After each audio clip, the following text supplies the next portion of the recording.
നമ്മൾ പ്രോഗ്രാമിംഗ് ചെയ്യാൻ വേണ്ടി തുടങ്ങി കഴിയുമ്പോൾ നമുക്ക് വരുന്നൊരു മെയിൻ കൺഫ്യൂഷൻസ് ആണ് ഏത് IDE അല്ലെങ്കിൽ കോഡ് എഡിറ്റർ യൂസ് ചെയ്യണം എന്നുള്ളത്. നമ്മൾ പൈത്തൺ തുടങ്ങുമ്പോൾ നമുക്ക് അവൈലബിൾ ആയിട്ടുള്ള രണ്ട് മെയിൻ IDEs ആണ്, ഒന്ന് പൈച്ചാമും ഒന്ന് വിഷ്വൽ സ്റ്റുഡിയോ കോഡും. സോ ഇത് ഏതാണ് ബെറ്റർ, ഏതാണ് നമ്മൾ യൂസ് ചെയ്യേണ്ടതെന്നാണ് നമ്മൾ ഇന്നത്തെ വീഡിയോയിൽ നോക്കുന്നത്. സോ പൈച്ചാം എന്ന് പറയുന്നത് പ്യുവർലി ബിൽറ്റ് ഫോർ പൈത്തൺ ആണ്. പൈത്തൺ ആൻഡ് പൈത്തൺ ആപ്ലിക്കേഷൻസ് ഉണ്ടാക്കാൻ വേണ്ടി മാത്രം ബിൽറ്റ് ചെയ്ത സാധനമാണ് ഈ പൈച്ചാം എന്ന് പറയുന്നത്. സോ അതിൻ്റെ ഒരു ഡിസഡ്വാൻറ്റേജ് എന്ന് പറയുമെങ്കിൽ അത് ഹെവിയാണ്, കുറച്ച് റാമൊക്കെ നന്നായിട്ട് യൂസ് ചെയ്യും. പക്ഷേ അത് പ്യുവർലി ബിൽറ്റ് ഫോർ പൈത്തൺ ആണ്. നമുക്ക് ഈ പറയുന്നത് പോലെ നമ്മുടെ Django, ഫ്ലാസ്ക് ഇങ്ങനെയുള്ള സാധനങ്ങളൊക്കെ യൂസ് ചെയ്തിട്ട് വർക്ക് ചെയ്യാൻ അടിപൊളിയായിട്ടുള്ള സിസ്റ്റമാണ് ഈ പറയുന്ന പൈച്ചാം എന്ന് പറയുന്നത്. പക്ഷേ വിഷ്വൽ സ്റ്റുഡിയോ കോഡിലേക്ക് വരുമ്പോൾ അത് ഭയങ്കര ലൈറ്റ് വെയിറ്റ് ആണ്. ഈ പറയുന്ന പോലെ റാം യൂസേജ് ഒക്കെ വളരെ കുറവാണ്.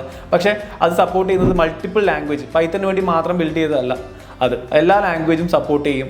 ആൻഡ് ഒരുപാട് എക്സ്റ്റൻഷൻസ് സപ്പോർട്ട് ചെയ്യുന്നുണ്ട്. പക്ഷേ ഈ എക്സ്റ്റൻഷൻസും കാര്യങ്ങളൊക്കെ ഒരുപാട് വരുന്നതുകൊണ്ട് കുറച്ച് ഫസ്റ്റ് സെറ്റിംഗ് ടൈമൊക്കെ കുറച്ച് കൂടുതലാണ്.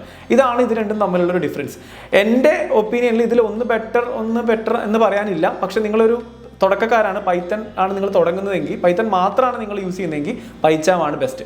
അതല്ല നിങ്ങൾ ബാക്കി എല്ലാ ലാംഗ്വേജ് യൂസ് ചെയ്യുന്നുണ്ട്, ഇപ്പോൾ HTML, ജാവാസ്ക്രിപ്റ്റ് ഇങ്ങനെയുള്ള എല്ലാ ലാംഗ്വേജ് യൂസ് ചെയ്യുന്ന ഒരാളാണെങ്കിൽ ബെറ്റർ വിഷ്വൽ സ്റ്റുഡിയോ കോഡ് ആയിരിക്കും. So it's depends on you.